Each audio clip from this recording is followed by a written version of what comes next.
사도신경으로 신앙 고백하시겠습니다. 전능하사 천지를 만드신 하나님 아버지를 내가 믿사오며 그 외아들 우리 주 예수 그리스도를 믿사오니 이는 성령으로 잉태하사 동정녀 마리아에게 나시고 본디오 빌라도에게 고난을 받으사 십자가에 못 박혀 죽으시고 장사한 지 사흘 만에 죽은 자 가운데서 다시 살아나시며 하늘에 오르사 전능하신 하나님 우편에 앉아 계시다가 저희로서 산 자와 죽은 자를 심판하러 오시리라.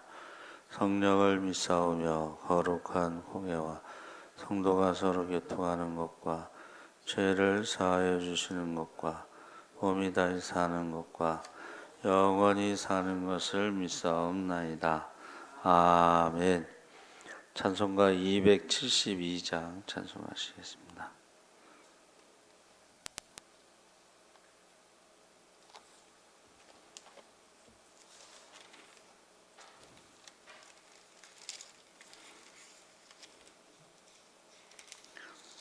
찬송가 272장 찬송하시겠습니다. 고통의 멍에 벗으려고 예수께로 나아갑니다. 자유와 기쁨 베푸시는 주께로 갑니다.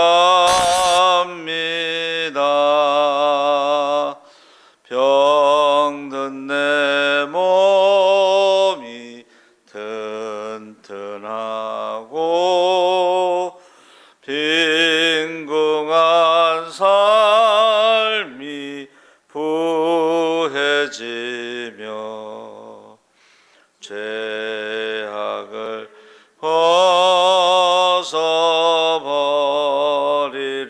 벗어버리려고 주께로 갑니다.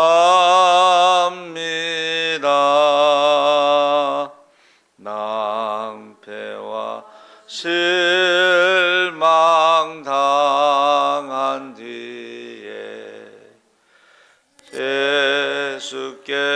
예수께로 나아갑니다. 십자가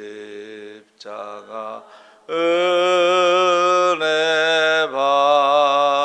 받으려고 주께로 갑니다. 슬프던 마음 위로받고 이 세계 풍파 잔잔하며 영광의 찬송 부르려고 주께로 갑니다. 교만한 마음을 내버리고 예수께로 나아갑니다. 복되신 말씀 따르려고 주께로 갑니다. 실망한 이 몸 힘을 얻고 예수의 크신 사랑받아 하늘의 기쁨 맛보려고 주께로 갑니다. 죽음의 벗어나서 예수께로 나갑니다. 영원한 집을 바라보고 주께로 갑니다. 멸망의 포구 헤어나와 평화의 나라 다다라서 영광의 주를 배우려고 주께로 갑니다. 아멘. 하나님 말씀은 시편 32편 1절에서 6절까지 말씀을 보겠습니다. 구약성경 824쪽에 있습니다.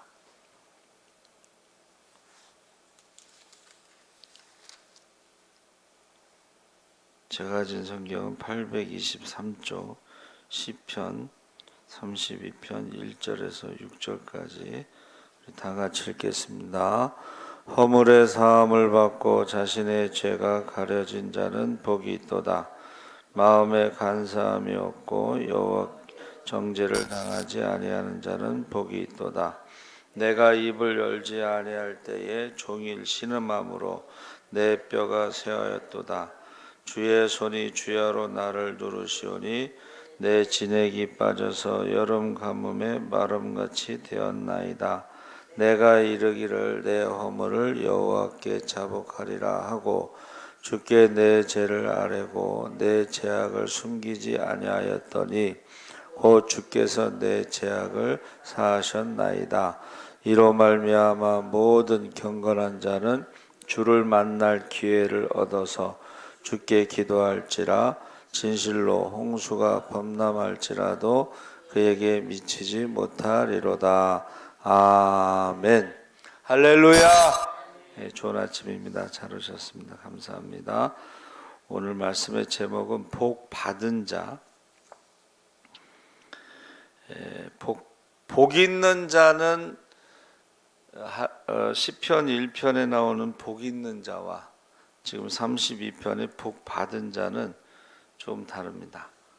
그래서 복 받은 자는 나중에 복을 받은 것으로 표현하고 있는데, 이 마스길이라는 말은 교훈이라는 뜻이죠.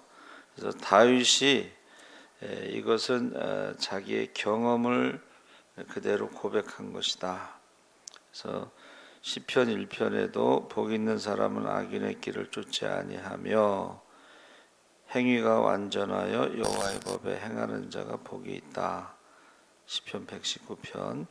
그래서 이 복된 자의 특성, 이런 특성을 지니지 못하는 자는 행복할 것을 기대할 수가 없다 그랬습니다. 그래서 교훈에 대해서 죄의 사함에 대해서 지금 말하고 있는데, 우리가 용서받지 못하면 파멸할 수밖에 없습니다. 그래서 죄의 사함에 대해서 열심히 구하고 알고 싶어 하는데, 그 죄의 사함이라는 것은 율법을 범하는 것으로, 우리가 회개하면 그 범법은 용서함을 받습니다. 그래서 율법의 선고로 말미암아 우리에게 부여된 형벌의 의무가 무효화되고 취소된다는 것이 바로 용서다 그랬습니다. 율법의 기준으로. 그래서 율법은요, 우리가 죄인이라는 것을 알려주는 기능을 하는 거예요. 그러면 우리가 죄인이기 때문에 하나님의 은혜가 필요하다. 그러니까 회개했을 때 용서함 받는 은혜가 필요하다.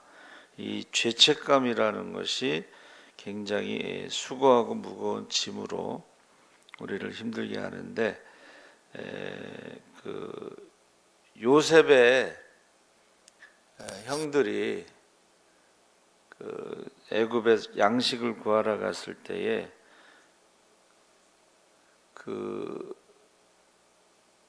그들이 그 요셉이 이제 정체를 드러내기 전에 뭐라 그래요? 아, 이게 하나님으로부터 우리가 벌을 받는구나. 그러면서 그 베냐민을 이제 볼모로 잡으려고 할 때에 우리 아버지가 요셉 때도 자기들이 거짓말로 요셉이 죽었다고 했을 때도 거의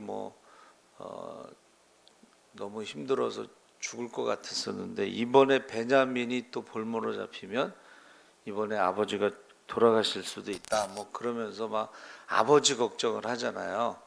그러니까 형들이 그 요셉을 팔고 나서 양식을 구하러 가고 그런 일이 있으면서 하나님이 우리를 벌 주신 것이다. 이렇게 이야기를 한 거예요. 그러니까 그 형들도 요셉을 팔고 나서 편안하게 살지 못했다는 것을 말하는 거죠.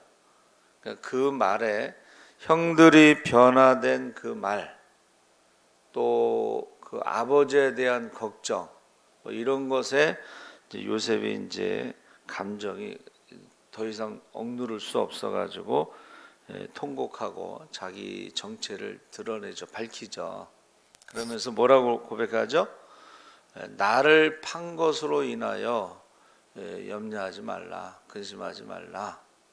그러니까 형들의 입장에서는 우리는 죽었구나 이렇게 생각하고 있었는데 요셉이 뭐라 그러냐면 우리를 살리기 위해서, 가족을 살리고 그 백성들 많은 사람들을 살리기 위해서 하나님이 나를 먼저 보내셨다. 이렇게 그 형들을 위로하죠. 그러니까 우리가 고난이 있더라도 그것을 믿음으로 해석하는 게 참 중요해요. 믿음으로. 그래서 그 하나님이 주신 꿈 때문에 고난을 당하죠.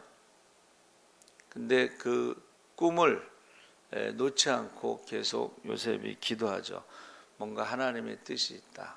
할렐루야. 그러니까 그 소망을 가진 사람, 꿈을 가진 사람들은 그 고난이 찾아올 수가 있습니다. 근데 그 고난을 어떻게 해석하느냐, 그것이 중요하고 그 꿈을 가지고 기도하는 게 중요합니다. 그래서 용서함 받는 것이 복 받은 자고, 또 두 번째는 나타나 보이지 않도록 하기 위해 가리는 것과 같이 죄를 가리는 것.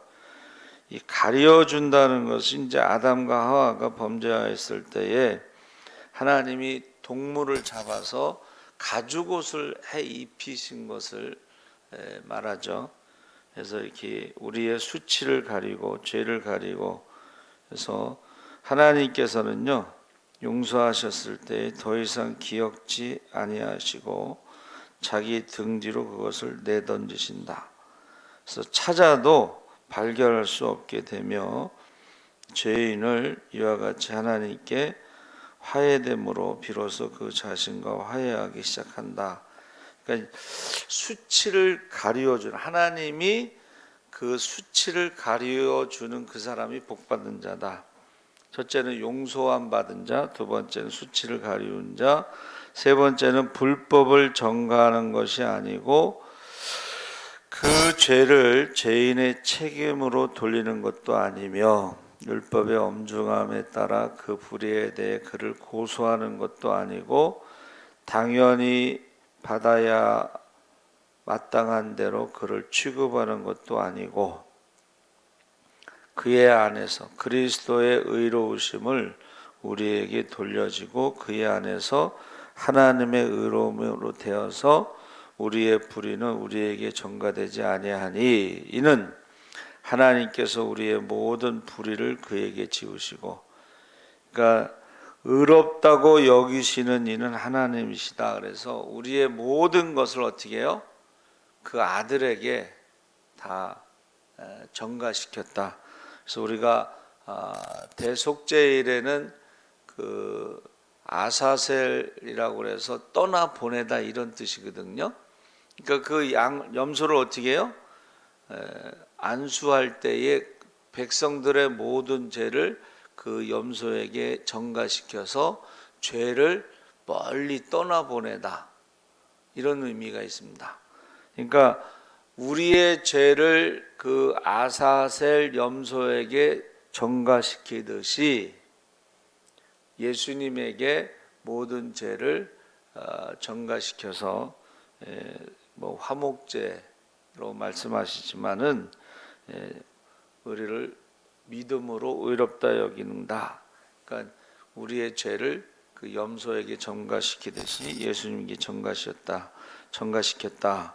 네 번째는 마음에 간사가 없다. 죄악이 없다고 말하지 않고, 그러니까 죄 없는 사람은 없기 때문에 간사가 없는 사람이 복받은 자다. 이 간사라는 말이요, 두 마음을 말하는 거예요. 두 주인을 섬기는 거예요. 그러니까 두 주인을 섬기고 두 마음을 품고 우상을 섬기는 마음이 없어진, 하나님만 섬기는 그 사람이 복받은 자라. 그러니까 하나님을, 여호와를 자기 하나님으로 삼은 백성은 복이 있다 그랬거든. 그게 간사가 없다 이런 뜻이에요. 그러니까 우리가 신앙생활할 때 시험 들지 않고 흔들리지 않고 두 마음을 품지 않고 두 주인을 섬기지 않는 것이 복받은 자이다. 의롭다고 인정받은 신분에 대해서 허물의 사함을 얻은 자들은 복이 있다. 그래서 우리가 예수 믿으면 구원받습니다 했을 때 그것은 첫 번째가 신분의 변화예요. 여러분, 종에서 자유인이 되고 그게 은혜인데, 또 하나님의 자녀가 되는 것은 정말 은혜 위에 은혜. 자녀가 된다는 것은 상속권이고, 자유인이 된다는 것은 이 종살이를 그 야곱이 해봤잖아요. 처음엔 그게 종살이를 한 건데 나중에 이제 외삼촌 라반하고 계약을 맺어서 나중에 하나님 축복해 주셔서 재산이 많아지지만 처음에는 종살이 한 거죠. 그래서 우리가 빚을 지면 어떻게 해요? 빚을 지면 자녀들을 종으로, 노예로 팔게 되잖아요. 그래서 엘리사에게 그 선지생도, 신학생의 그 아내가 자기 남편이 죽었는데 빚이 많아서 이제 두 아들을 종으로 팔게 생겼다 하고 상담을 하죠. 그때에 그릇을 빌려와 가지고 기름을 부어라. 그래서 이제 기름을 이제 부었는데 그 기름을 팔아서 빚을 갚고 나머지는 생활비로 써라. 이렇게 엘리사가 말을 했죠. 그래서 우리가요, 하나님께서 우리에게 그 빚진 것에 대해서 상담을 했을 때에 그 책임져 주시는 방법을 가르쳐 주시는 그런 자가 이제 복이 있는 자, 거기에 말씀대로 순종하는 자. 근데 제가 그 말씀을 이제 묵상하면서 그릇을 빌린다는 것이 평소에 그 이웃과의 관계가 좋았다. 옛날에는 이제 잔치가 있으면 그릇을 빌렸잖아요. 품앗이처럼. 근데 관계가 좋지 않으면 그릇을 안 빌려줬습니다. 그렇죠? 그러니까 평소에 그래도 관계가 좋았다 이런 생각을 갖게 됩니다.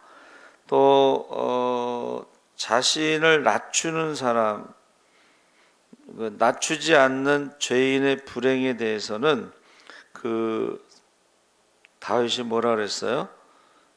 내가 토설치 아니할 때에 내 뼈가 쇠하였도다. 그러니까 용서함 받은 사람이 복 받은 자인데 회개하지 않은 사람, 토설치 아니하는 사람은 불행하다. 내 뼈가 쇠하였도다. 그러니까 사실은 다윗이 자기의 죄를 고백하는 건 쉬운 게 아니에요. 왕이기 때문에. 그런데 그것을 고백했기 때문에 성경에 기록된 거예요. 만약에 다윗이 고백하지 않았다면 그 뼈가 쇠하면서 고통 가운데 있을지라도 그것이 성경에 기록되지 않았겠죠. 왕이니까. 그러나 다윗이 그것을 고백했기 때문에 성경에 기록된 거예요. 그런데 그 성경에 기록되는 그 순간에 용서함 받아서 뼈가 쇠하는 고통에서 벗어난 것이죠. 그래서 이 뼈가 쇠한다는 것을 뼛속에서 불덩어리 같은 통증이 있고 제약의 상처가 터지지 않은 채 골마서 참을 수 없을 만큼 고통스럽게 악화될 것을 예상할 수가 있다. 그러니까 우리가 지금 양심에 화인 맞고 마비되는 거 있잖아요. 근데 실제로요, 이 몸이 굳어지는 병이 있어요. 이게 몸이 석화, 돌처럼 딱딱하게 굳어지면서 그 환자를 보니까 사남매 중에 3남매가 그런 병이 걸렸어요. 나중에는 이제 여기만 살아있고 요 손만 살아있어서 전동 휠체어를 타고 다니는데 몸이 굳어지는 고통도 있고 양심이 화인 맞는 고통도 있어요. 그러니까 우리가 토설치 않고 회개하지 않으면 남들은 모를 수가 있지만 본인은 고통 가운데 살아간 것을 다윗이 경험한 거죠. 그래서 내가 주께 내 죄를 아뢰고 더 이상 내 죄악을 숨기지 않았나이다. 5절에 그래서 자기의 죄가 드러나는 것은 부끄러운 일이지만 그러나 죄의 고통에서는 해방될 수가 있습니다. 그래서 회개하는 자에게는 하나님께서 즉시 용서해 주시는 것을 다윗이 경험했습니다. 주께서 내 죄의 악을 사하셨고 내 양심 안에 용서와 위로를 주셨나이다. 곧 내 영혼의 안식을 찾았나이다. 그래서 저와 여러분이 죄는 빨리 회개하는 게 가장 고통을 덜 받는 거예요. 근데 끝까지 회개하지 않는 사람들이 있죠. 베드로가 예수님을 3번 부인한 후에 통곡했잖아요. 그렇죠? 그랬을 때 그에게 다시 기회가 주어지죠. 그러나 이제 가룟 유다는 후회, 여러분 회개하고 후회하고는 결과가 달라요. 후회는 결국 자살하죠. 그래서 예수 믿는 사람들은 만민의 기도하는 집에 와서 무슨 기도를 해요? 솔로몬이 거기 기도 보면 이렇게 돼 있어요. 만일 우리가 하나님 앞에 이러이러한 죄를 졌을지라도 하나님께 돌아와 기도하면 용서해 주시옵소서. 그러니까 우리가 수고하고 무거운 짐 중에 가장 무거운 게 죄의 짐입니다. 그래서 교회 와서는 회개 기도를 하는 것이 가장 좋고 하나님께서는 회개하는 자를 용서해 주십니다. 그래서 바울이요 회심하고 나서 그가 눈이 안 보이는 상태에서 금식하며 기도하죠. 그래서 사도행전 9장 11절에도 보라 그가 기도하는 중이다. 그래서 기도 없이 살아가는 그리스도인보다는 호흡 없이 살아가는 사람을 발견하기가 더 쉽다 그랬습니다.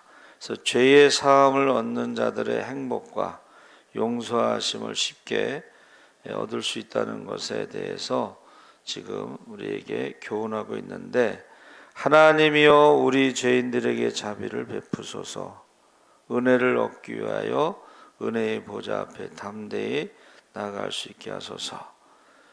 그래서 만날 만한 때, 은혜 받을 때에 우리가 기도를 해야 되는 거죠. 그래서 복 받은 자의 그 특징이 뭐냐면 바로 용서함 받았고 간사함이 없고 기도가 회복됐다는 것이 가장 복 받은 자라는 거예요. 할렐루야. 기도가 회복되면 우리가 하나님 앞에 무엇이든지 구할 수가 있습니다. 그런데 기도가 막히면요, 그 사람은 불행한 사람이에요. 사람들은 도와주지 않습니다. 그러나 하나님은 회개했을 때에 용서해 주시고 간사함이 없게 하시고 두 마음 품지 않고 두 주인 섬기지 않고 우상 섬기지 않고 하나님만 바라보고 의지할 수 있도록 그러한 믿음을 주시고 기도가 회복돼서 하나님과의 관계가 회복돼서 구하는 것마다 주시는 자가 복받은 자다 그랬습니다. 그래서 간사라는 말이요, 레미야, 히브리어로 레미야라고 그랬는데 이것은 느슨하다, 태만하다, 속이다, 사기치다, 반역하다 이런 뜻이에요. 그러니까 신앙생활을 느슨하게 하는 사람들이 있어요. 기도도 하지 않고 말씀도 보지 않고. 하나님을 사랑하는 것은 말씀에 순종하는 것인데 순종하지 않고, 또 이웃을 사랑하는 것은 구제하는 것인데 구제하지 않고, 느슨하게 신앙생활하는 것이 바로 간사란 뜻이고, 한문으로는요 여자가 범하다 이런 뜻이에요. 간통을 말하는 거예요. 남자가 범하는 것은 간간이지만 여자가 범하는 것은 간통입니다. 그리고 사자는 갑자기 하는 말, 갑자기 하는 말이 거짓말이고 사기치는 말입니다. 그래서 영적 간음, 우상 숭배, 하나님을 섬기면서 동시에 우상을 섬기는 것, 두 마음, 두 주인을 섬기는 것이 간사함인데, 복받은 자는 그 간사한 마음이 없다는 거예요. 하나님만 섬기고 하나님 말씀에 순종하고. 그래서 이 하나님을 사랑하고 순종하는 자에게는 성경에 나오는 모든 은사와 능력과 축복이 임할 줄 믿습니다. 이게 복받은 자예요. 그런데 악하고 게으른 종은 주인의 뜻을 모르기 때문에 순종하지 않고 게으르고, 그래서 나중에 슬피 울며 이를 가며 쫓겨남이 있다는 거예요. 그러니까 신앙생활할 때 이 용서함 받는 것이 복받은 자고, 간사함이 없는 것이 복받은 자고, 기도가 회복된 것이 복받은 자입니다. 저와 여러분이 복받은 자가 되시기를 주의 이름으로 축원합니다. 아멘. 살아계신 하나님 아버지 감사합니다. 이제 다윗이 범죄한 후에 하나님 앞에 회개합니다. 그가 용서함 받고 회개하기 전에 그가 얼마나 고통을 받았는지 뼈가 쇠하면서 뼈가 불붙듯이 타들어가는 고통을 경험했습니다. 회개는 빠를수록 좋다고 그랬습니다. 우리가 하나님 앞에 회개하고 용서함 받는